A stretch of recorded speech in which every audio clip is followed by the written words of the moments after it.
2021.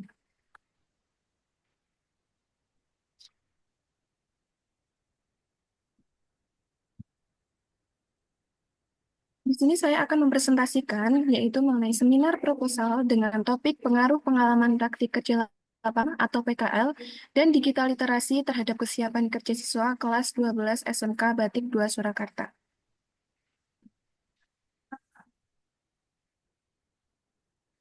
Selanjutnya, dalam presentasi ini terdapat latar belakang, rumusan masalah, tujuan penelitian, kajian pustaka, kerangka berpikir, hipotesis, metode penelitian, dan prosedur penelitian.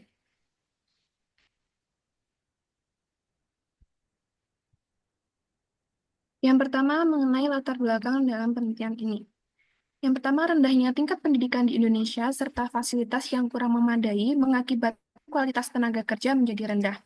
Pengangguran meningkat, serta daya saing juga rendah. Menurut hasil survei mengenai sistem pendidikan menengah di dunia yang dikeluarkan PISA, Program for International Student Assessment, pada tahun 2019, Indonesia menempati posisi yang rendah yakni ke-74 dari 79 negara. Hal tersebut berarti pendidikan di Indonesia masih cenderung rendah dibandingkan negara-negara lainnya.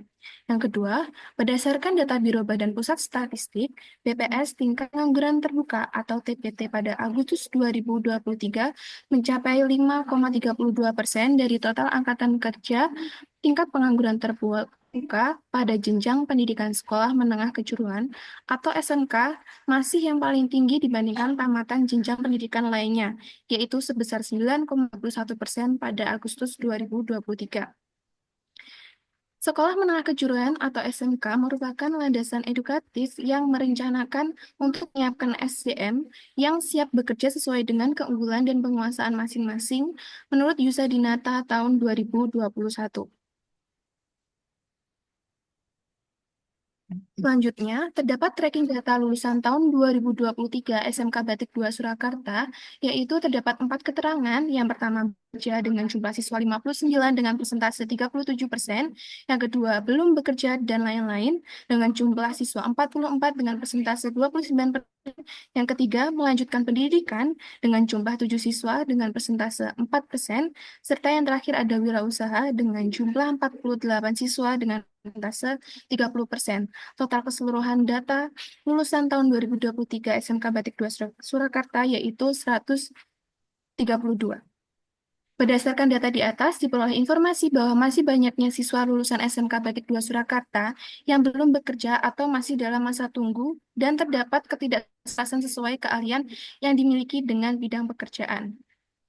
Maka siswa lulusan SMK diharapkan mempunyai kesiapan untuk memasuki dunia kerja dan memiliki keterampilan serta sikap profesional. Variabel independen pada penilaian ini yang pertama yaitu praktik kerja lapangan. Menurut Koirah dan Prajanti tahun 2018, bahwa motivasi kerja, praktik kerja industri, penguasaan soft skill, dan informasi dunia kerja berpengaruh kesiapan kerja siswa. Yang kedua, terdapat digital literasi. Menurut Susanti dan Mulyoto, tahun 2020, mengungkapkan kesiapan kerja terdapat 2 faktor yang mempengaruhi kesiapan kerja, yaitu terdapat faktor internal, meliputi kematangan baik fisik dan mental, tekanan, dorongan, kreativitas, minat, intelijensi, kemandirian, penguasaan, ilmu pengetahuan, dan motivasi. Selanjutnya, terdapat faktor eksternal, meliputi peran masyarakat, keluarga, sarana prasarana, sekolah, informasi dunia kerja, dan pengalaman praktik industri. Rumusan masalah pada pernyataan ini yaitu yang pertama, apakah dapat pengaruh pengalaman praktik kerja lapangan terhadap kesiapan kerja siswa kelas 12 SMK Batik 2 Surakarta? Yang kedua, apakah terdapat pengaruh kemampuan digital literasi terhadap kesiapan kerja siswa kelas 12 SMK Batik 2 Surakarta? Yang ketiga, apakah terdapat pengaruh pengalaman praktik kerja lapangan dan kemampuan digital literasi bersama-sama terhadap kesiapan kerja siswa kelas 12 SMK Batik 2 Surakarta? Tujuan penelitian Yang pertama, mengetahui adanya pengaruh pengalaman praktik kerja lapangan terhadap kesiapan kerja siswa kelas 12 SMK Batik 2 Surakarta. Yang kedua, mengetahui ada tidaknya pengaruh kemampuan digitalisasi terhadap kesiapan kerja siswa kelas 12 SMK Batik 2 Surakarta. Yang ketiga, mengetahui ada tidaknya pengaruh pengalaman praktik kerja lapangan dan kemampuan digitalisasi secara bersama-sama terhadap kesiapan kerja siswa kelas 12 SMK Batik 2 Surakarta. Selanjutnya, kajian pustaka penelitian ini yaitu menggunakan teori koneksionisme menurut Edward Lee Thorndike tahun 1874 hingga 1949, yaitu mengenai teori belajar yang menjelaskan perubahan perilaku adalah perubahan yang terjadi melalui rangsangan atau stimulus yang menimbulkan hubungan perilaku positif atau respon.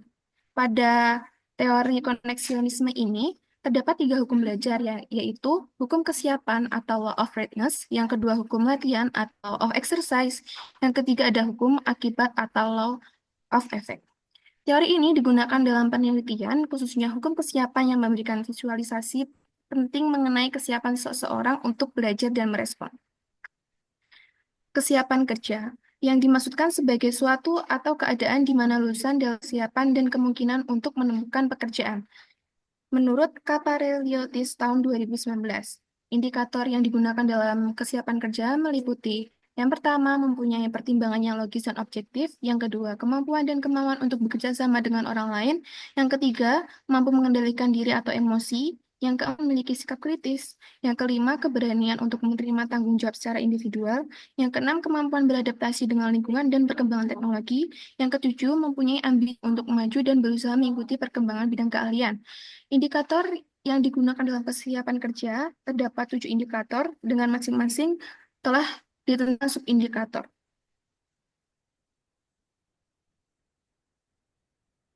Selanjutnya, praktik kerja lapangan atau PKL.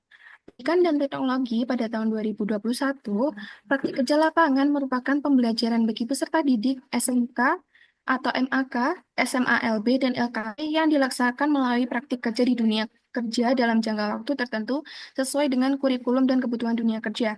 Indikator kesiapan kerja yang digunakan dalam kerja lapangan yaitu pengetahuan tentang dunia kerja, yang kedua membangun kebiasaan kerja, yang ketiga kecekapan kerja dan sikap kerja, dan yang keempat menciptakan hubungan kerjasama, yang kelima mengembangkan tanggung jawab, yang keenam menghargai pekerjaan dan para pekerja.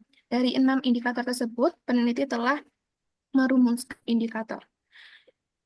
Yang selanjutnya, digital literasi. Menurut Paul Gilster, literasi digital adalah kemampuan untuk memahami dan menggunakan informasi dalam berbagai bentuk dan sumber yang sangat luas, yang diakses melalui piranti komputer, menurut Novel tahun 2021. Indikator yang digunakan dalam digital literasi yaitu yang pertama meliputi internet searching atau pencarian internet, yang kedua hypertextual navigation atau navigasi hipertekstual, yang ketiga content evaluation atau evaluasi konten, yang keempat, knowledge assembly atau penyusunan pengetahuan. Dari keempat indikator, peneliti telah merumuskan subindikator dari indikator tersebut. Selanjutnya, terdapat kerangka berpikir dan hipotesis. Kerangka berpikir dapat dilihat yang disajikan pada PPT tersebut. Dan hipotesis pertama, terdapat pengaruh pengalaman praktik kerja lapangan terhadap kesiapan kerja siswa kelas 12 SMK Batik 2 Surakarta. Yang kedua, terdapat pengaruh kemampuan digital literasi terhadap kesiapan kerja siswa kelas 12 Batik 2 Surakarta. Hipotesis ketiga, terdapat pengaruh pengalaman praktik kerja lapangan dan kemampuan digital literasi terhadap kesiapan kerja siswa kelas 12 SMK Batik Surakarta. Selanjutnya, terdapat metodologi penelitian. Yang pertama, tempat dan waktu. Peneliti memilih tempat, yaitu SMK Batik Dura Surakarta, dan waktu perkiraan Oktober 2024 hingga Mei 2025. Populasi dan sampel pada penelitian ini yaitu siswa kelas 12 SMK Batik Surakarta berjumlah 132 dengan sampel yang telah dihitung yaitu berjumlah 99 siswa. Desain penelitian menggunakan metode kuantitatif kausalitas. Teknik pengambilan sampel yaitu menggunakan cluster random sampling dengan rumus Loving sebagai penentu jumlah sampel yaitu sebesar 99 siswa. Teknik pengumpulan data. Teknik pengumpulan data pada penelitian ini yaitu menggunakan angket atau kuesioner dengan pertanyaan tertutup. Angket atau kuesioner menggunakan skala Likert yang telah dimodifikasi, yaitu menggunakan skala Likert 1 hingga 4. Yang selanjutnya, teknik validasi instrumen penelitian, yaitu meliputi validitas dan uji reliabilitas. Selanjutnya, teknik analisis data, yaitu yang pertama menyusun simulasi data, yang kedua uji prasyarat analisis yang meliputi uji normalitas, uji linearitas, dan uji multikolinearitas. Dan yang ketiga, yaitu uji hipotesis yang meliputi uji signifikansi parsial atau uji T, yang kedua adalah uji signifikansi simultan atau uji F, yang ketiga ada analisis regresi linear berganti, yang keempat koefisien determinasi, dan yang kelima sumbangan relatif dan sumbangan efektif. Prosedur penelitian dalam penelitian ini yaitu perumusan masalah, yang selanjutnya perumusan kerangka berpikir dan kajian teori, yang ketiga adalah penentuan hipotesis, selanjutnya yaitu pemilihan metode penelitian, dan dilanjutkan dengan penyusunan instrumen, serta dilanjutkan dengan pengambilan data dan analisis data dan penyusunan laporan. Sekian dari presentasi seminar proposal saya kembalikan kepada moderator.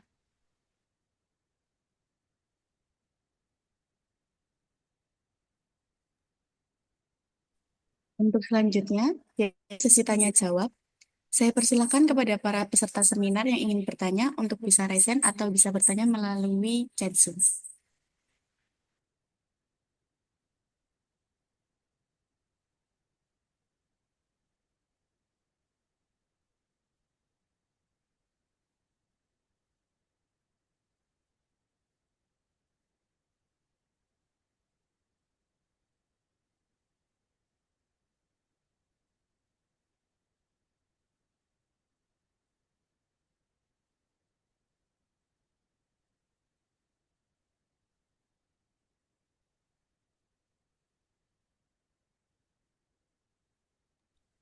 Untuk Dava Zubeida, silakan.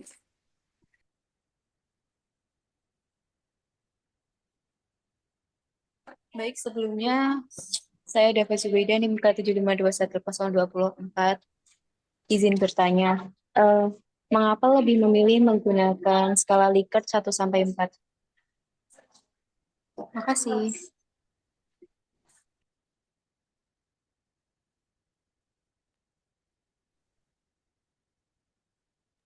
Baik, terima kasih atas pertanyaannya oleh Dava Zubaidah.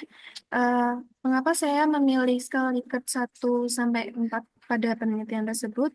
Yaitu dikarenakan untuk menghindari ketidakjelasan yang sering terjadi pada responden. Dan dengan menggunakan skala Likert 1 sampai 4, responden diharapkan membuat pilihan yang lebih tegas sehingga hasil yang diperoleh menjadi lebih jelas, terutama dalam mengukur tingkat kesiapan.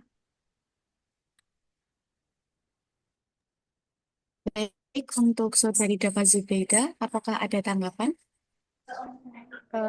Cukup, Pak. Terima kasih. Baik, yang selanjutnya yaitu Saudari Arda Daneta. Persilakan. Baik, terima kasih atas waktunya. Saya Arda Danita, izin bertanya kepada Mbak Dava Amzarina. Pertanyaan saya yaitu, mengapa Mbak Dava dalam analisis data ini lebih memilih menggunakan SPSS dibandingkan dengan sumber lain seperti Smart PLS, seperti itu. Baik, terima kasih atas pertanyaannya, Mbak Ada. Apa saya memilih menggunakan SPSS dibanding dengan Smart PLS pada penelitian ini, yaitu karena saya ingin membuktikan hipotesis pengaruh variabel 1 dan 2 secara bersama-sama terhadap kesiapan kerja atau terhadap variabel Y. Dan saya mampu menggunakan SPSS. Sementara itu, jika penggunaan PLS itu sebenarnya memungkinkan, namun lebih cocok digunakan untuk variabel yang lebih dari 2. Sedangkan model penelitian ini itu relatif sederhana dan dapat dianalisis secara efektif menggunakan SPSS. Baik, untuk Saudari Arda Daneta, apakah ada yang ingin disampaikan? Sudah cukup menjawab. Terima kasih Mbak Dava Zarina atas jawabannya dan terima kasih kepada moderator atas waktunya.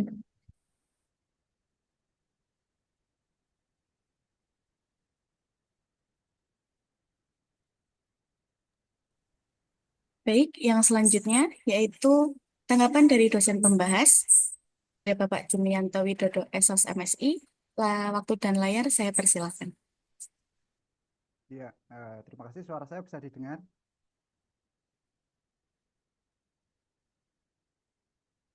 Suara saya bisa didengar dengan baik ini. Mohon maaf Kak, suaranya kecil Pak. Suaranya tidak cukup jelas didengar.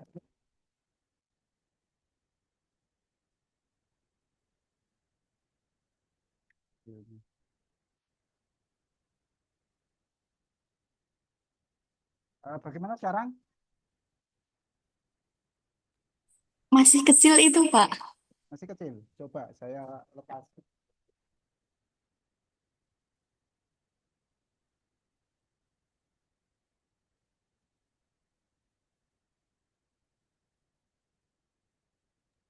Kalau yang ini mah tidak terdengar sama sekali Pak.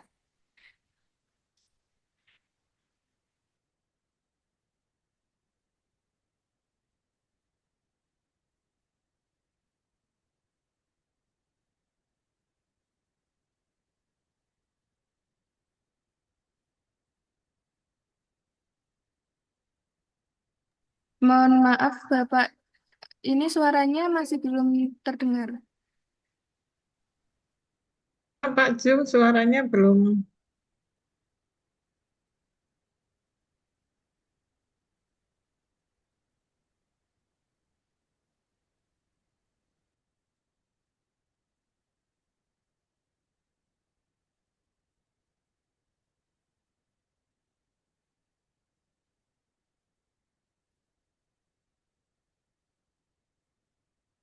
Oke.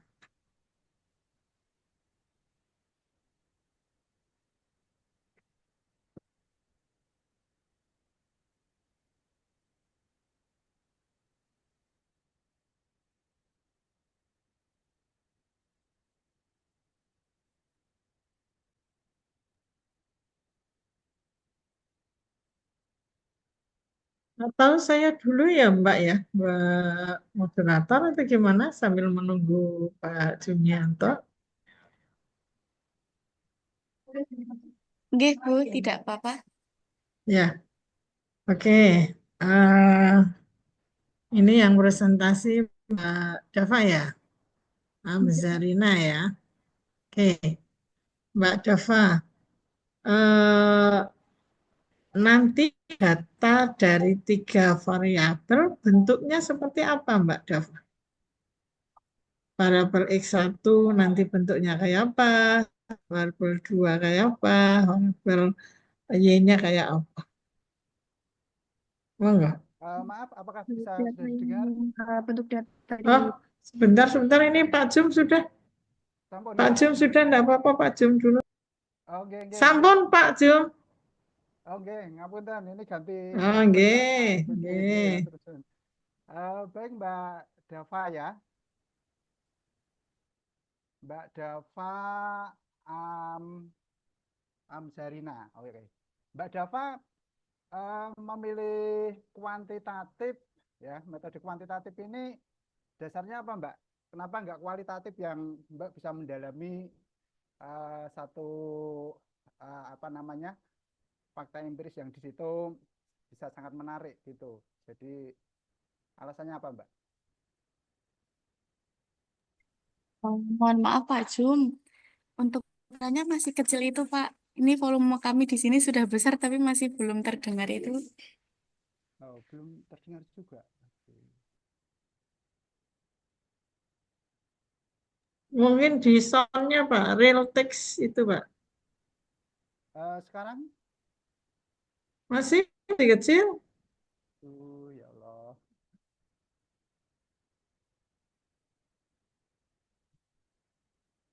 Oke. Oke, sekarang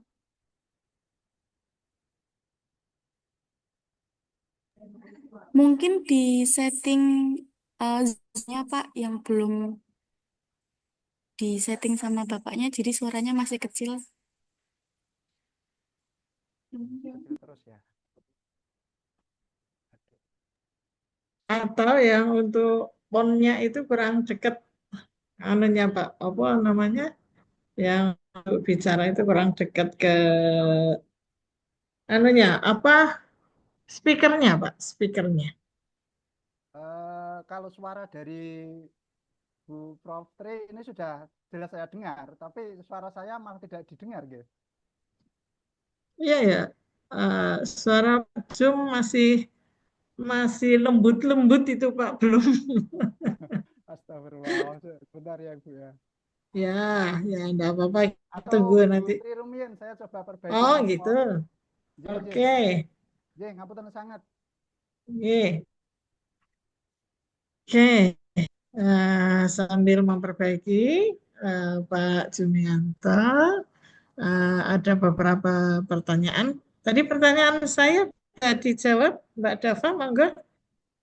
Baik, Ibu, untuk data dari variabel penelitian, yaitu yang pertama kan tentunya angka ya, Bu, karena angka tersebut kan akan diukur dan dihitung. Selanjutnya, eh, dari apa namanya, pengambil data tersebut kan menggunakan instrumen atau kuesioner yang di dalamnya juga memakai skala Likert 1 sampai 4, seperti itu, Ibu. Oke, 1 sampai 4. Dianalisis menggunakan SPSS. Mas S. Saya ingatkan kembali ya, seperti tadi, kalau Anda menentukan skala Likert 4, berarti harus ada teorinya ya, modifikasi skala Likert. Ya, jadi tidak hanya kita menentukan saja, tetapi ada teorinya.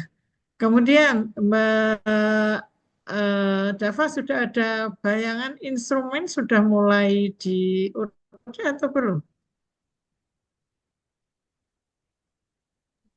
Sudah ada, Bu. Ada beberapa subindikator yang kemungkinan udah jadi bayangan untuk instrumennya. Oke, jadi nanti setelah ujian ini, nanti Anda lihat indikatornya kembali ya Mbak, dicek indikatornya kembali. Untuk indikator yang Y, itu apa saja Mbak? Baik, indikator Y pada penelitian saya yaitu menggunakan indikator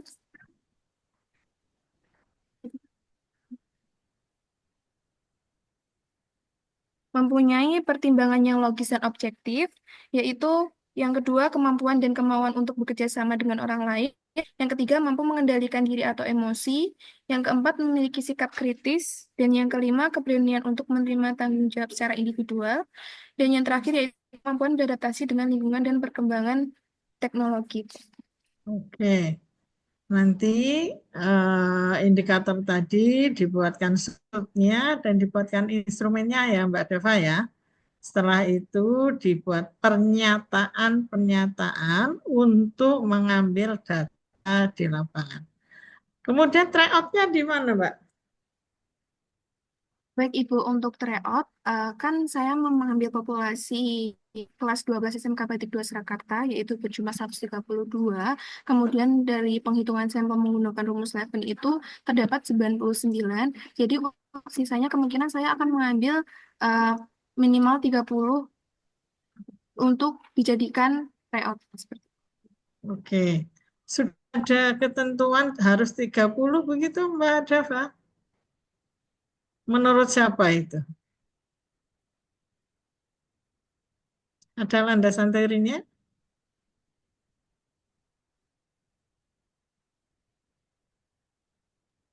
Mohon maaf, Ibu, kalau pada penelitian saya atau seminar proposal saya itu belum terdapat landasan teori yang mengatakan minimal 30 untuk menggunakan tryout. Namun saya mengetahui uh, kasarannya secara umum itu minimalnya tryoutnya 30 seperti itu, Ibu. Nah, nanti bagi saja ya, mengambil 30, mengambil 20. Ada Mbak landasan teorinya? Nanti dicari ya, cari untuk landasan teorinya. Kemudian saya berharap sih semua yang sudah ujian itu kemudian direvisi ya, kemudian Anda buatkan apa instrumen, dikonsultasikan, kemudian ke lapangan. Jangan sampai berlarut-larut ya. Kalau bisa satu semester ini diselesaikan, kalau bisa malah tidak sampai ya. Maksudnya Anda segera saja, tidak usah berlama-lama sehingga nanti bisa selesai tepat waktu. Gitu ya, Mbak Dava ya. Oke, saya kira itu saja yang dari saya. Terima kasih, Mbak Moderator. Baik, Ibu Tri, terima kasih juga atas saran dan masukannya. Baik, terima kasih kepada Ibu Dr. Tri Murwaningsih MSI atas tanggapan dan masukannya. Yang selanjutnya, yaitu tanggapan dari dosen pembahas kepada Bapak Jumianto Widodo SSMSI. Waktu bayar, saya persilakan.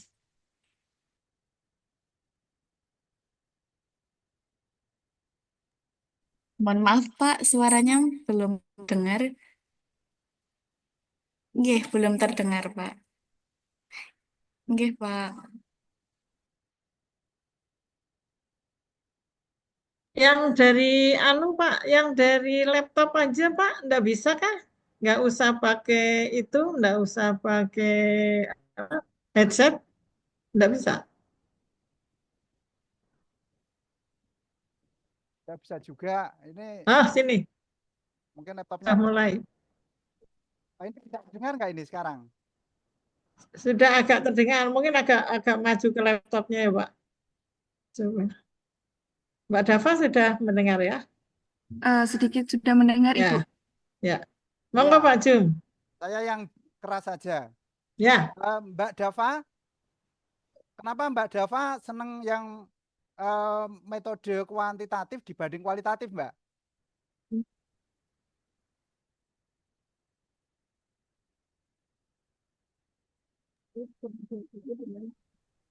Baik, Bapak. Jadi saya memilih menggunakan metode kuantitatif dikarenakan saya ingin mengetahui kedua variabel tersebut, ya kan, secara bersama-sama, dan serta fenomena ataupun latar belakang yang saya temui berdasarkan observasi selama PLP berlangsung di SMK Batik 2 Surakarta. Seperti itu, Bapak.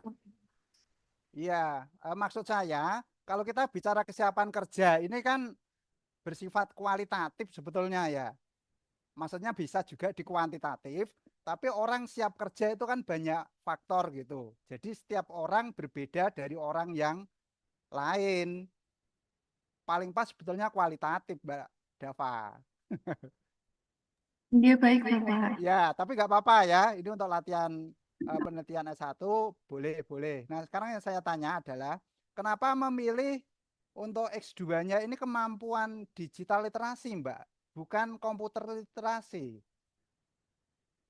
Karena dalam hemat saya dan mungkin hemat banyak orang itu ya, antara kemampuan digital literasi dan kemampuan komputer literasi itu lebih memiliki istilahnya pembelajaran yang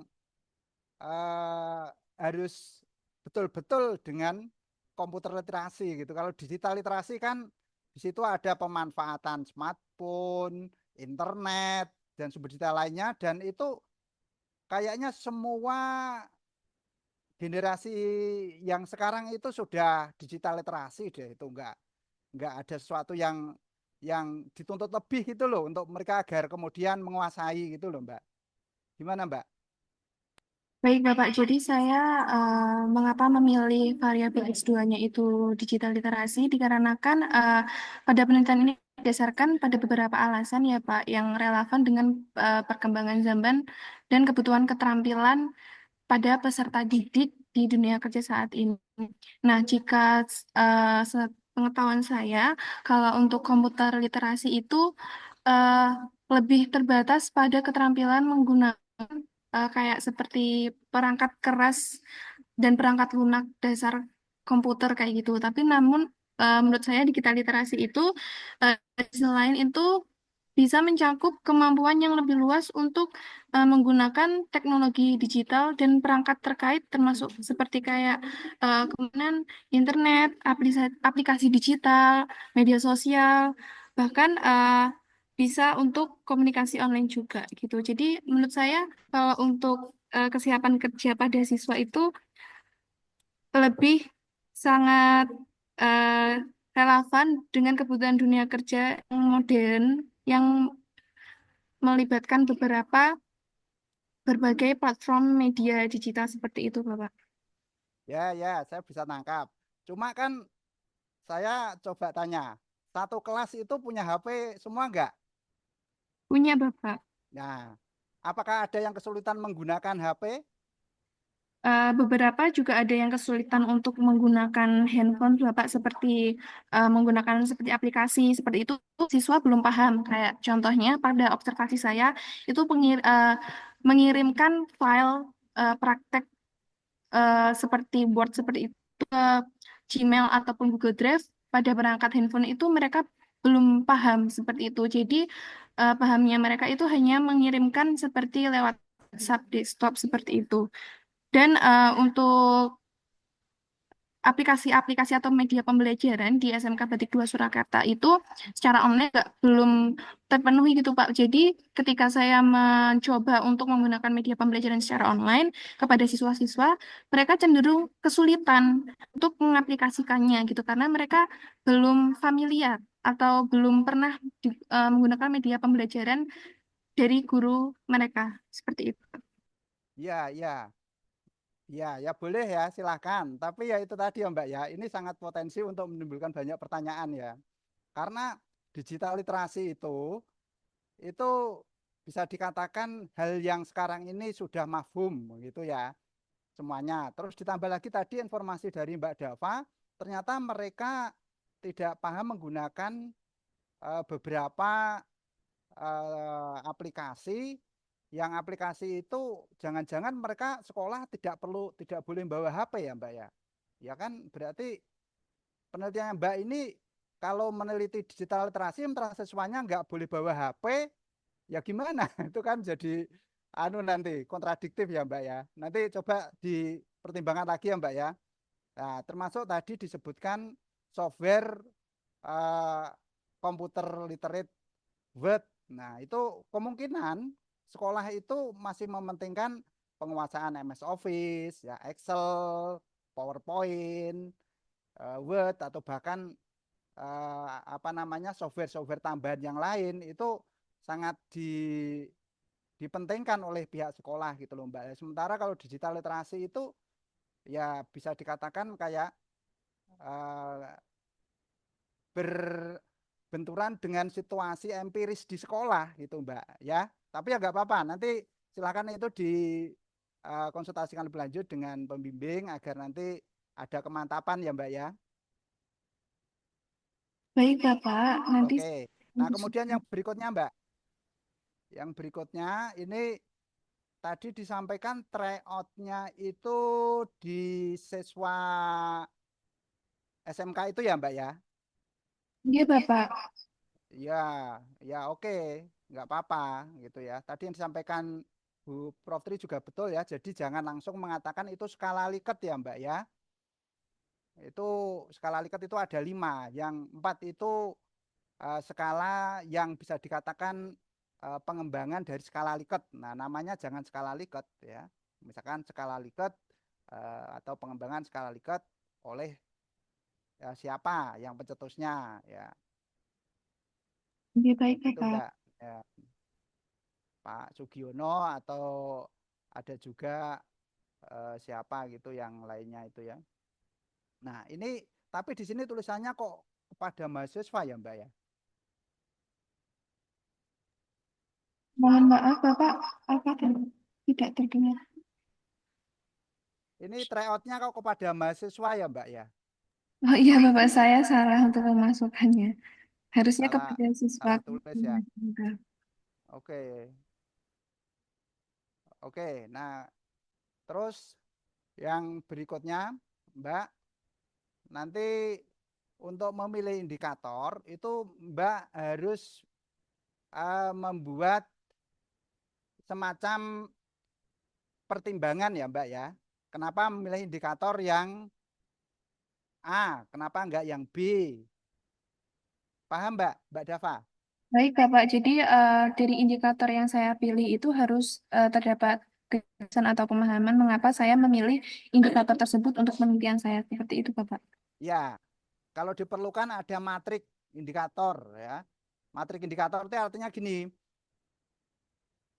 satu indikator itu dipilih karena banyak disebut oleh teori yang lain. Dua, indikator itu dipilih karena bersesuaian dengan lokasi penelitian atau tepat dengan situasi empiris di lapangan. Nah, gitu ya Mbak ya. Iya, Bapak. Oke, ya saya kira itu dari saya untuk Mbak Dava. Yang pertama tadi soal pemilihan variabel X1, X2, X1-nya tidak masalah, X2-nya itu yang mungkin nanti perlu didiskusikan lagi. Yang kedua terkait dengan skala Likert, tadi juga sudah disampaikan Prof. Tri, itu betul, itu harus diberi penjelasan, itu bukan skala Likert, tapi itu adalah pengembangan skala Likert. Nah, yang ketiga, yang terkait dengan tryout itu dirubah ya. Nanti ya dicari yang tadi sudah disampaikan oleh Putri ya. Diambil dari kelas itu atau kelas dari sekolah lain juga boleh. Baik, Bapak. Ya, karena uji validitas itu kadang kalau jumlahnya sedikit malah banyak nggak validnya, Mbak. Bapak. Ya, itu di SPSS itu ya, kalau jumlahnya sedikit itu malah dapatnya malah nggak kurang, nggak validnya malah banyak itu. Tapi kalau mencukupi itu biasanya validitasnya tinggi. Ya, gitu ya, Mbak ya. Bapak. Ya, kalau cuma 30 nanti khawatirnya banyak nggak valid nanti anu itu pernyataannya Mbak itu atau ya di Iya, Bapak. instrumennya itu. Oke. Oke, saya kira gitu. Terima kasih dari saya. Mohon maaf suaranya ini sayangnya kurang begitu jelas didengar. Assalamualaikum warahmatullahi wabarakatuh. Terima kasih. Assalamualaikum warahmatullahi wabarakatuh. Terima kasih Waalaikumsalam warahmatullahi wabarakatuh. caranya, Bapak Jumianto selaku dosen pembahas. Baik, terima kasih kepada Bapak Jumianto Widodo SS MSI selaku dosen pembahas. Lalu selanjutnya yaitu pembacaan biodata penyaji 2 dilanjutkan dengan presentasi oleh penyaji 2. Penyaji 2 yaitu Margi Ayu Cahyaningrum, NIM K752150 angkatan 2021.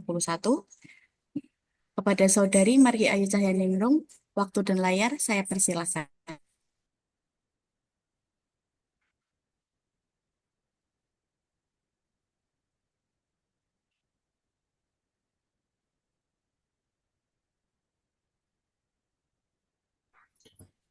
Baik, terima kasih atas waktu yang diberikan. Yang terhormat Ibu Dr. Tri Murwaningsih, MSI, selaku dosen pembimbing saya, dan Bapak Jumianto Widodo, SSMSI, selaku dosen pembahas. Perkenalkan, nama saya Margi Ayu Cahyaningrum dengan 7521050. Di sini saya akan mempresentasikan judul dari penelitian saya terkait pengaruh pengalaman magang dan penguasaan teknologi terhadap kesiapan kerja mahasiswa program studi pendidikan administrasi perkantoran Universitas 11 Maret. Nah, di sini saya akan menyampaikan terkait latar belakang, studi pendahuluan, penelitian terdahulu, rumusan masalah, tujuan penelitian, kajian pustaka, kerangka berpikir, hipotesis, dan yang terakhir metode penelitian. Yang pertama terkait latar belakang, era globalisasi merupakan suatu fenomena di mana dunia semakin terhubung melalui teknologi, ekonomi, komunikasi, dan budaya. Lajunya globalisasi membuat yang menyangkut semua bidang perlu ditingkatkan, diantaranya bidang industri yang bertujuan meningkatkan kesejahteraan masyarakat sehingga menuntut masyarakat untuk memiliki keahlian dan keterampilan serta kepribadian yang tangguh.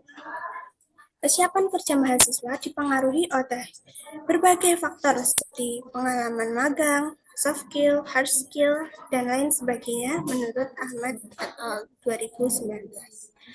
Peningkatan kesempatan dalam magang dan penguasaan keterampilan menjadi penting untuk meningkatkan kesiapan kerja mahasiswa agar dapat bersaing dalam dunia kerja. Nah, di sini ada studi pendahuluan yang berdasarkan hasilnya terkait mahasiswa pendidikan administrasi perkantoran masih ada sebesar 92% mahasiswa belum memiliki kesiapan kerja. Faktor yang berkontribusi meliputi pengalaman magang. Banyak 92% mahasiswa memiliki pengalaman magang, namun presentasi ini kurang produktif sebesar 67% dan 83% mahasiswa belum terlibat dalam tugas secara langsung sehingga menghambat pengembangan soft skill dan kemampuan kerja sama tim. Yang kedua ada penguasaan teknologi. Sebanyak 39% mahasiswa merasa kurang menguasai teknologi. Dalam pengembangannya, 46% mahasiswa memiliki pengetahuan dasar tentang teknologi, dan mahasiswa yang memiliki kepercayaan diri terhadap pengetahuan dan keterampilan hanya 15%, sehingga menjadi masalah mengenai kesiapan mahasiswa untuk menghadapi tantangan dunia kerja. Di sini ada penelitian terdahulu. Berdasarkan hasil penelitian yang dilakukan oleh Pembajeng dan kawan-kawan pada tahun 2024 terkait pengalaman magang berpengaruh secara signifikan terhadap kesiapan kerja mahasiswa. Yang kedua, hasil penelitian yang dilaksanakan oleh Ani dan kawan-kawan 2020, penguasaan teknologi berpengaruh positif terhadap kesiapan kerja. Yang ketiga, penelitian yang dilaksanakan oleh Fagni Oktaviana dan Diah Setiarini pada tahun 2022, terdapat pengaruh pengalaman praktik kerja industri dan penguasaan teknologi informasi terhadap kesiapan kerja. Di sini ada 3 rumusan masalah. Yang pertama, apakah terdapat pengaruh pengalaman magang terhadap kesiapan kerja bagi mahasiswa program studi pendidikan administrasi perkantoran Universitas 11 Maret? Yang kedua, apakah terdapat pengaruh penguasaan teknologi terhadap kesiapan kerja mahasiswa program studi pendidikan administrasi perkantoran Universitas 11 Maret? Dan yang ketiga, apakah terdapat pengaruh pengalaman magang dan penguasaan teknologi terhadap kesiapan kerja mahasiswa program studi pendidikan administrasi perkantoran Universitas 11 Maret. Tujuan penelitian yaitu untuk mengetahui pengaruh pengalaman magang terhadap kesiapan kerja mahasiswa program studi pendidikan administrasi perkantoran Universitas 11 Maret. Yang kedua, untuk mengetahui pengaruh penguasaan teknologi terhadap kesiapan kerja mahasiswa program studi pendidikan administrasi perkantoran Universitas 11 Maret. Dan yang ketiga, untuk mengetahui pengaruh pengalaman magang dan penguasaan teknologi terhadap kesiapan kerja mahasiswa program studi pendidikan administrasi perkantoran Universitas 11 Maret.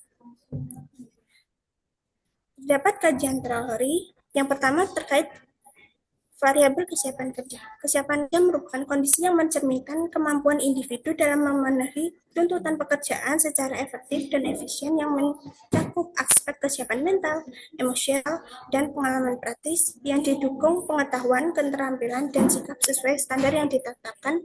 Hal ini berdasarkan Khairunisa Rahmayanti tahun 2023, Maulidah dan Ubaidillah pada tahun 2024, dan Devita Putri tahun 2024. Terkait pengalaman magang merupakan kondisi mahasiswa yang telah melakukan praktik magang dengan bertujuan untuk mendapatkan keterampilan, relasi, pengetahuan dunia kerja, dan pandangan untuk mempersiapkan jenjang karir di masa depan.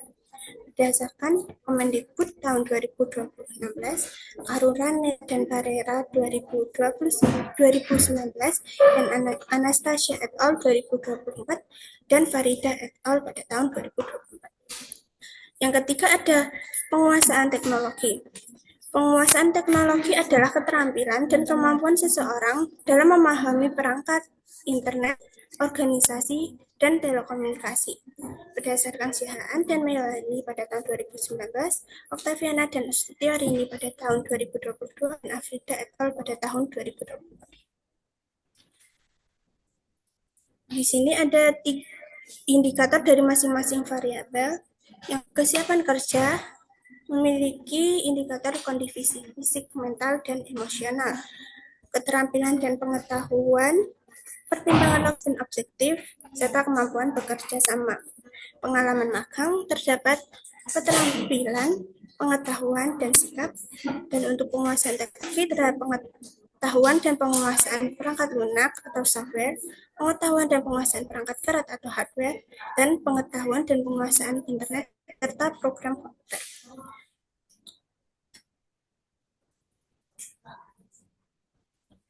Nah, untuk di sini saya mendapatkan perangkat berpikir dan hipotesis. Di sini untuk hipotesisnya adalah pengalaman magang berpengaruh positif terhadap kesiapan kerja. Yang kedua, adalah penguasaan teknologi yang berpengaruh positif terhadap kesiapan kerja. Yang ketiga, pengalaman magang dan penguasaan teknologi berpengaruh positif terhadap kesiapan kerja. Metode penelitian. Nah, untuk tempat penelitian sendiri saya melakukan pada program studi pendidikan administrasi perkantoran Fakultas Keguruan dan Ilmu Pendidikan Universitas 11 Maret yang beralamat di Gedung B FKIP UNS pada Jalan Insinyur Sutami 36A Surakarta. Populasi dan sampel penelitian. Populasi mahasiswa angkatan 2021 dan 2022 program studi pendidikan administrasi perkantoran dengan jumlah 180 mahasiswa. Sedangkan untuk sampel, teknik perhitungan sampel menggunakan rumus Lovin dengan tingkat kesalahan 10% sehingga total sampel adalah 64 mahasiswa. Desain penelitian yaitu penelitian kuantitatif deskriptif dan teknik pengambilan sampel adalah simple random sampling. Teknik pengumpulan data yaitu menggunakan angket secara tertutup dan skala Likert yang dimodifikasi Sugiana pada tahun 2019 dengan skala 1 sampai 4 yaitu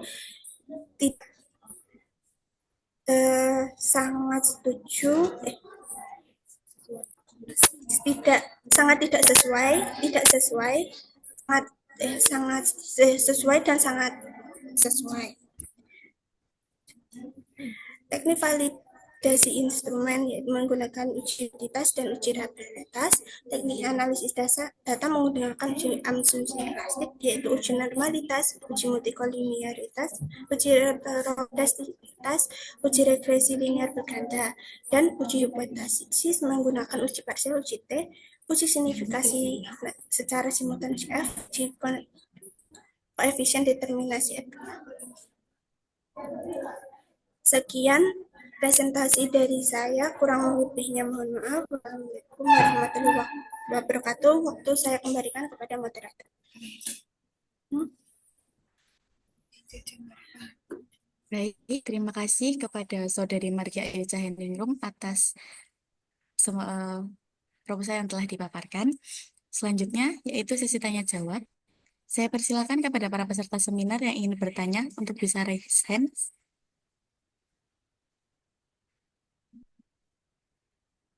Pada Saudari Nur Indrawati, dipersilakan.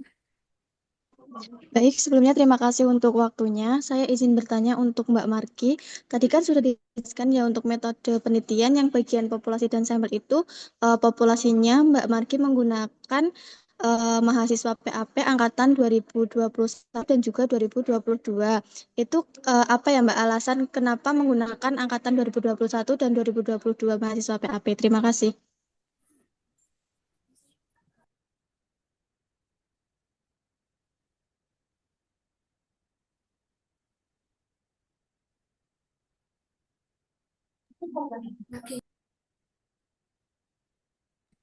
Kepada Saudari Margia Echa Hendringrum, waktu dan tempat dipersilakan untuk menjawab.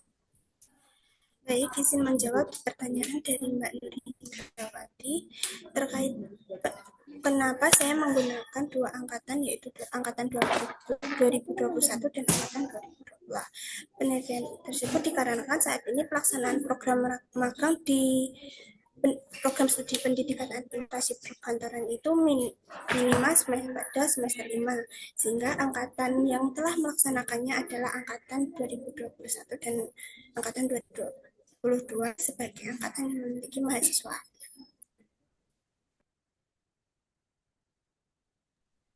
Kepada Saudara Nurrawati, apakah ada tanggapan? Baik, sudah cukup. Terima kasih. Baik, terima kasih. Untuk selanjutnya, itu pada Saudari Lupita, dipersilakan. Baik, terima kasih atas waktunya. Saya izin bertanya. Tadi pada saat pemaparan dijelaskan untuk pengambilan sampel menggunakan tingkat kesalahan itu sebesar 10%. Nah, mengapa Anda menetapkan 10% tersebut? Terima kasih. Pada Saudari Margi, dipersilakan untuk menjawab. Baik, saya akan menjawab pertanyaan dari Mbak Lupita. Saya menggunakan tingkat kesalahan 10% karena dari 180 mahasiswa itu nantinya akan dibagi menjadi 2 objek penelitian. Yang pertama, ada 64 mahasiswa sebagai sampelnya, dan sisa dari sampel tersebut akan menjadi responden untuk uji coba instrumen penelitian, sehingga dibedakan antara objek penelitian yang intinya dan uji coba bagi instrumen penelitian. Baik, terima kasih kepada Saudara Margi atas jawaban yang diberikan. Selanjutnya untuk Saudari Lupita, apakah ada tanggapan? Baik, sudah cukup. Terima kasih. Baik, Mbak Moderator, seandainya setelah mahasiswa itu yang nguji saya dulu, boleh apa tidak? Pak Jum, terus pundi? Dibolehkan? Monggo Bu. Ya, Ya, enggak apa-apa. iya. Ya, ya. Karena ada agenda dan sudah dari pagi tadi jam 8 ya. Oke, kalau diizinkan, terima kasih Pak Jumianto dan Mbak Moderator. Saya bisa langsung memberi pertanyaan ya kepada Mbak Margi ya. bisa Oke, Ibu. ya. Matur nuwun sangat. Mbak Margi, beberapa hal yang perlu saya koreksi. Ya, sama kuantitatif. Ini idolanya kuantitatif Pak Jumianto. Ya. Jadi saya arahkan ke eksperimen semu, saya arahkan ke masih belum belum mau ini, lagi cinta kuantitatif. Nih, Mbak Margi, tadi kan ada 3 variabel ya Mbak ya. Kemudian ketika yang salah satunya adalah magang. Mbak, yang dimaksudkan magang di situ apa Mbak? Magang yang mana? Karena di FKIP kan ada, di PAP kan ada 2 magangnya. Nilai yang mana? Ya Bu, saya izin menjawab. Magang di sini yang saya maksudkan adalah magang dunia usaha dan magang dunia industri. Oh, magang yang semester 6 berarti ya? Betul? Semester 5 dan semester 6. Semester 5 kan untuk dunia usaha seperti magang kewirausahaan. Oh, jadi nilai dari yang kewirausahaan dan juga nilai dari magang yang di kantor itu nggih? Ya, Betul? benar. Ya. Jadi nanti otomatis akan itu pakai pakai nilai atau pakai angket Mbak Margi yang magang itu. Nanti saya akan membuat angket, Bu. Oh, pakai buat angket. Oke. Bentar, ayo. Enggak. Ya, ini ada tamu ini. Ya, Mbak Margi. Jadi magang yang apa industri dan magang yang tidak apa-apa nanti diolah saja indikatornya ya Mbak, supaya bisa mewakili dari 2 magang tadi. Kemudian Mbak, tadi kan ada yang menanyakan, kok angkatan 21 dan 22? 21 itu angkatanmu? Angkatan Anda? Ya, Bu. Betul. Oke. Tapi belum pada lulus ya mestinya ya. Ya, Anda berkemas karena jangan-jangan nanti ada yang segera lulus, ya, segera lulus nanti tidak bisa ngisi angket gitu. Ya. Jadi setelah ujian ini nanti mungkin ada masukan-masukan yang luar biasa dari Pak Jumianto, Anda bisa langsung mengerjakan dan juga Anda langsung menyelesaikan untuk revisinya. Kemudian tadi sudah disebutkan skala yang dimodifikasi. Mbak, prediksi Anda untuk ini nanti akan menjawab perumusan masalah, ya kan? Ya, semuanya harus linear ya nanti ya, tidak hanya Mbak Margi. Dari persalahan, kemudian rumusan masalah, kemudian dari kajian teorinya, kemudian metodenya, dan juga hasilnya, termasuk kesimpulan. Nanti semua akan mengarah menjadi satu benang merah yang selalu berkaitan. Itu ya. Terus yang berikutnya, kira-kira tadi jawaban atau jawaban dari kamu kan buat hipotesis ya. Hipotesisnya kira-kira menurut Anda terbukti atau tidak? Nah, ini kan baru predik, kira-kira aja. Saya mengambil hipotesis itu berdasarkan studi penelitian terdahulu, dan kebanyakan menyatakan bahwa hipotesis tersebut berpengaruh signifikan, sehingga saya memprediksi bahwa penelitian kali ini juga mendapatkan hasil yang signifikan positif seperti itu.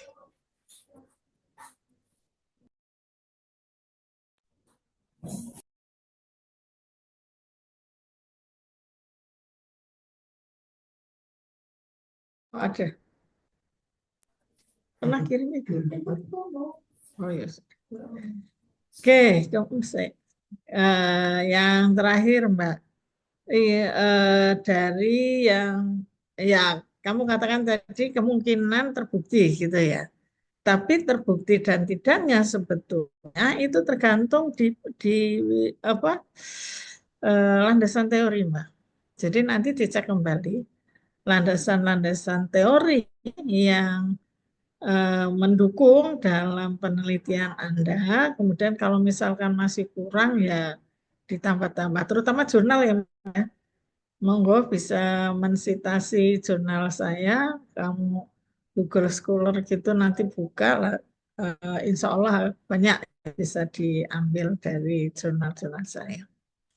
Dan untuk yang untuk instrumennya nanti segera kalau sudah revisi ini selesai ditandatangani oleh Pak Jum, tandatangani oleh saya, nanti mulai membuat instrumen. Ya, mulai membuat instrumen, kemudian dikonsultasikan, baru tryout-kan. Setelah tryout, baru di penelitian yang sesuai. Gitu ya, Mbak Maria. Oke, saya kira itu nanti mohon masukan yang banyak dari Pak Jum, karena ini kan rada sregep Pak, mahasiswa bola Bali, seneng saya yang agak ini, wah baru 2 hari sudah sini lagi, baru 3 hari sini. Tapi enggak apa-apa sih, ingin selesai ya. Jadi mohon bantuan Pak Jumianto untuk memberikan saran-saran sehingga portal ini bisa lebih baik. Dan saya mohon maaf nggih Pak Jum nggih. Mohon maaf banget saya tidak bisa membersamai sampai selesai. Saya akhiri. Assalamualaikum warahmatullahi wabarakatuh. Waalaikumsalam warahmatullahi Waalaikumsalam warahmatullahi wabarakatuh. Terima kasih Ibu. Ya. Terima kasih Ibu Dr. Tri Murwaningsih MSI atas tanggapan yang telah diberikan. Untuk selanjutnya, yaitu tanggapan dari dosen PAS kepada Bapak Jumianto Widodo SSMSI. Waktu dan layar saya persilakan. Baik, terima kasih. Ini suara saya bisa didengar? Bisa Bapak? Bisa. Ya. Kalaupun enggak, nanti saya kirim filenya ya. Filenya sudah saya beri note, saya beri tag warna merah. Nanti Mbak Dava ataupun Mbak Margi bisa saya kirimi lewat WA. Baik, Pak. Oke, untuk yang pertama, untuk Mbak Margi, ya kurang lebih hampir sama dengan Mbak Dava tadi ya Mbak ya. Artinya gini, penguasaan teknologi ini kan belum spesifik ya Mbak ya. Mbak Dava, Mbak Iya, Dava, Mbak Margi, iya, Pak. ya kalau saya melihatnya kurang spesifik Mbak. Terlalu luas gitu loh Mbak. Ya memang variabel itu tidak spesifik seperti indikator, tapi juga tidak terlalu luas. Teknologi itu macam-macam loh Mbak.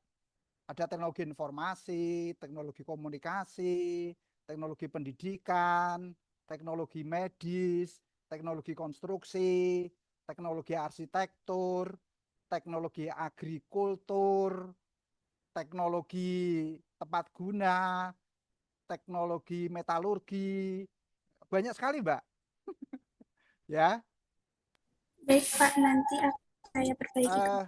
Kalau saya baca lebih lanjut, itu Mbak Margi itu lebihnya ke teknologi informasi, Mbak. Iya, Pak.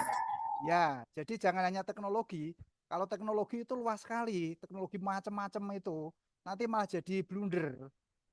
Ya, jadinya, loh, ini atas nama teknologi tapi kok hanya bahas komputer, software. Tadi kan Mbak, saya cek itu ada perangkat lunak, ada perangkat apa namanya, yang aplikasi segala macam kan. Nah, ini sebetulnya variabel ini bagus juga untuk Mbak Dava ini. Ya, artinya lebih lebih menggambarkan kebutuhan anak-anak sekolah ataupun mahasiswa kuliah gitu loh. Ya. Nah, oke.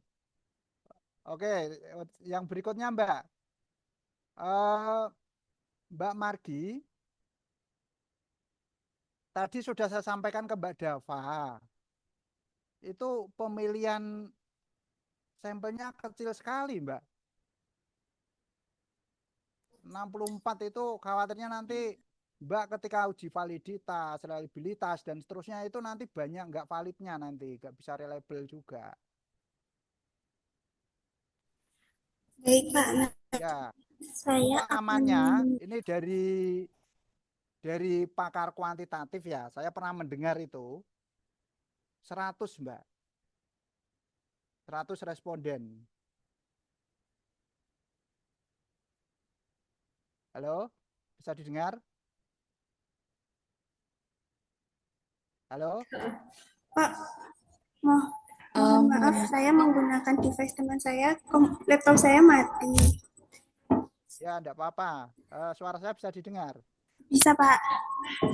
Oke, ini pemilihan sampel. Tadi Mbak menyebutkan 64 untuk tryout ya tadi ya, waktu presentasi ya. Iya, Pak.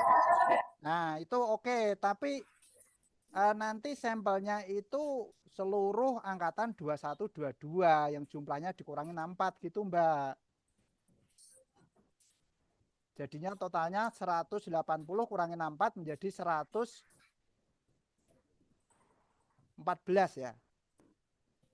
120 114. Itu nanti enak kalau Mbak menguji validitas di SPSS.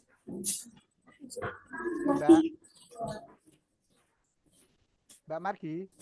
Iya, Pak. Ya, populasinya mahasiswi PAP. Jadi dari semester 1 sampai semester 7 itu populasi.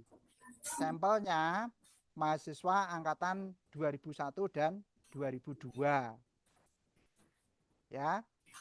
Untuk tryout-nya dipilih 64. Saya izin bertanya Pak, kan itu populasi yang saya ambil hanya angkatan 2021 dan angkatan 2022. Sedangkan untuk mahasiswa aktifnya itu sekarang dari tahun 2024. Berarti itu nanti jumlah populasinya dari seluruh angkatan dari angkatan 2021 hingga angkatan 2024 nih Pak. Populasi nggak usah disebut jumlahnya. Tapi kalau mau menyebutkan ya itu nanti diperkirakan dari angkatan 1 itu jumlahnya berapa, ya, angkatan semester 1, semester sampai ke semester yang 2, 3, 4, 5, 6 itu kan masih penuh ya Mbak, kelihatannya ya Mbak ya. Ya itu dianggap saja itu total penuh dari angkatan yang semester 6 itu masih penuh, begitu aja boleh, nggak apa-apa. Nah, Baik Pak, saya akan atau misalkan memperbaiki. di sini eh, Mbak menetapkan populasi, kemudian sampelnya langsung disebut, sampelnya adalah seluruh mahasiswa PAP angkatan 2021-2002 dikurangi yang dipakai untuk tryout. Nah itu ya boleh aja, nggak harus menyebut jumlah sampel. Baik Pak, terima kasih Ya, atas masukannya. ya. Terus yang berikutnya Mbak, eh, untuk gambar kerangka berpikir ya Mbak ya. Coba dilihat kerangka berpikirnya. Kalau untuk Mbak Dava juga ya, suara saya bisa didengar? Iya, baik Pak. Ya, kerangka berpikirnya nanti diperbaiki ya Mbak ya, nyontoh Mbak Dava. Baik, saya Nah, tinggal kurang terus nambahin ini patahan. sebetulnya ini bukan kerangka berpikir Mbak, ini kerangka hipotesis ini. Mbak Dava juga ya. Baik Pak. Nah, kerangka berpikir itu caranya adalah dicantumkan di dalamnya indikatornya. Tapi Mbak kan belum menetapkan indikator ya. Sudah belum? Belum Pak, di dalam kerangka Belum berpikir. ya. Nanti kalau sudah bab 2 itu nanti kan Mbak menetapkan indikator. Cara menetapkan indikatornya seperti tadi gambaran saya. Jadi jangan hanya pilih saja, harus ada pertimbangan. Kenapa memilih indikator itu gitu. Baik Pak. Ya. Ya, prakteknya cuma simpel saja kadang ya, Mbak ya. Jadi indikator ini dipilih karena bersesuai dengan kebutuhan penelitian, sesuai dengan kebutuhan di lapangan, ya, begitu di lokasi penelitian, nah, begitu aja. Tambah kalimat begitu saja, bisa salah satu teori diangkat kemudian ditegaskan dengan itu, atau bahkan keluar dari teori itu nggak apa-apa, misalkan indikatornya ditambahi lagi yang lain karena bersesuaian dengan teori yang lain, selain itu juga sesuai dengan situasi di lapangan. Bisa didengar Mbak Margi ya? Bisa Pak. Ya. Nah, nanti Mbak Dava sama Mbak Margi, kerangka berpikirnya itu ditambahkan di dalamnya indikator. Kalau sudah di bab 2 ya, nanti ada perbaikan kerangka berpikir. Indikatornya apa untuk X1, indikatornya apa untuk X2, indikatornya apa untuk Y. Paham? Paham Pak, terima kasih. Ya, penjelasannya gini. Ya, kalau hanya variabel itu namanya kerangka hipotesis. Tapi ketika Mbak memilih indikator itu menjadi kerangka penelitian karena Mbak sudah melakukan pertimbangan termasuk melakukan matrik pemilihan indikator-indikator itu menjadi indikator dari variabel itu. Paham maksud saya ya? Sudah paham, Pak. Ya, nanti sama-sama lah Mbak Dava sama Mbak Margi saling melengkapi, saling mengkoreksi begitu ya. Baik, Pak. Terima kasih Ya, atas masukannya. ya. Nanti saya kirim masing-masing untuk Mbak Dava dan Mbak Margi. Baik, saya kira itu ada yang ditanyakan mungkin? Untuk sekarang sudah cukup, Pak. Terima kasih banyak atas saran dan masukannya. Terima kasih. Ya, ya mudah-mudahan lancar dan sukses ya. Saya juga minta doanya ya lancar dan sukses ya. Pak. Ya, baik. Saya kira cukup dari saya. Saya kembalikan lagi kepada moderator. Terima kasih. Assalamualaikum warahmatullahi wabarakatuh. Waalaikumsalam warahmatullahi wabarakatuh. Terima kasih kepada Bapak Jumianto Widodo, SSMSI, atas tanggapan dan masukan yang diberikan. Dan selanjutnya, yaitu kesimpulan oleh notulis kepada Saudari Amanda Karis Agustina. Saya persilakan. Baik, atas waktu yang diberikan, saya akan membacakan notulensi kesimpulan dari seminar proposal pada hari ini. Untuk yang pertama, ada komentar dari pembahas untuk Saudari Dava Amsarina. Yang pertama adalah untuk pendekatan penelitian sebetulnya paling tepat menggunakan kualitatif, namun dipersilakan jika ingin menggunakan kuantitatif.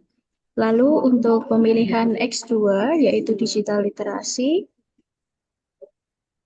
hal tersebut dapat berpotensi menimbulkan banyak pertanyaan, silahkan untuk disesuaikan lagi. Dan untuk selanjutnya, indikator harus ada pertimbangan atau alasan pemilihan indikator dan jika perlu dibuat matriks indikator. Untuk yang selanjutnya, penyebutan skala Likert 1 sampai dengan 4 bisa disesuaikan lagi dikarenakan skala tersebut adalah pengembangan dari skala Likert 1 sampai 5.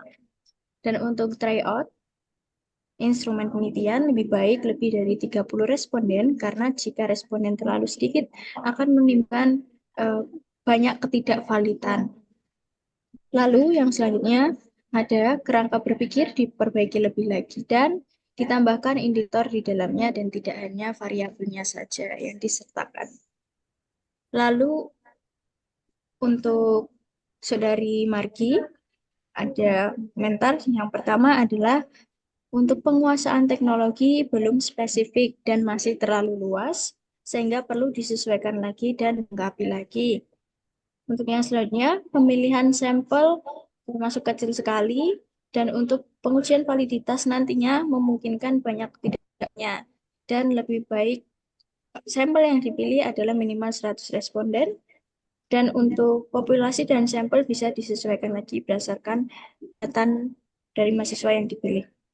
Lalu selanjutnya, kerangka berpikir diperbaiki lagi dan ditambahkan indikator di dalamnya, tidak hanya variabel saja yang disebutkan.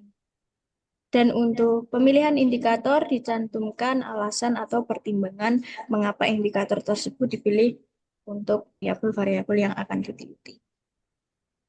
Sekian dari saya, kurang lebihnya mohon maaf dan terima kasih. Saya kembalikan ke moderator. Baik, terima kasih kepada Saudari Amanda Karis Agustina atas kesimpulan yang telah disampaikan. Akhirnya kita telah sampai di akhir acara.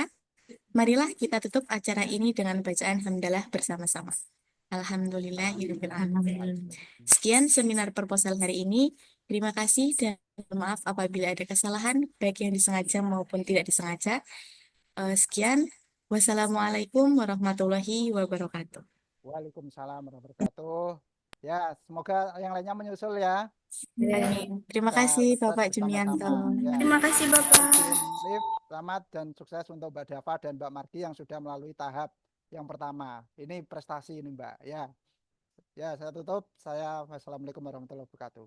Waalaikumsalam. Terima kasih Pak. Terima kasih, Pak.